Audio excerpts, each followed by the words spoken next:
শুনুই মাদক নিয়ে যে তৎপরতা শুরু হয়েছে, খাওয়াই রোদতেছে, বেশি হয়ে রোদতেছে। আমার রাজনীতি করা চলবো না। এই দেখতে আমার আমার বাসাতে এই টাকা দিয়ে আমার রাজনীতি চলাইতেছি, মানে দিতেছি, এইগুলো সব কিছু বদ্ধ হয়ে যায় গা। আমার রাজনীতি সব শেষ হয়ে যাবো গা। দেখ, যারা মাদক বেচতেছে, যারা খাইতেছে, এদের আনালি নিয়ে যা এলাকা সাইডে দিবার ক, অন্য এলাকায় থাকবার ক, তৎপরতা শেষ হলে আবার ব্যবসা করবো। টাকা পাবো কই? আমার রাজনীতি করবো লাগবো না। যা দেখ ওরা কই আছে, যা। দেখ তো বাজ্যে গেছে নেতা, সারা এলাকার দিক এলাম, কেবল আমি দিক এলাম।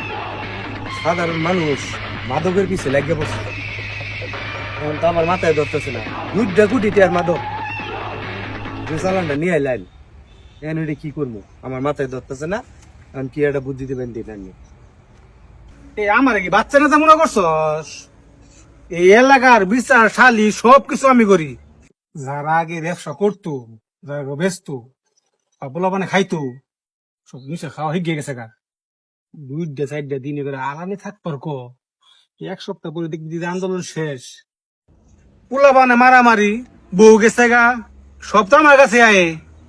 তাহলে মাসের বুঝ দেওয়া দায়িত্ব তো আমারই। তাহলে তোরা এত পলাইতেছ, ডরাইতেছিস কে? যিনি থাকবার গেছে থাকই, যা। আর মাথাটা বকতেছে না, এত বিচার খালি।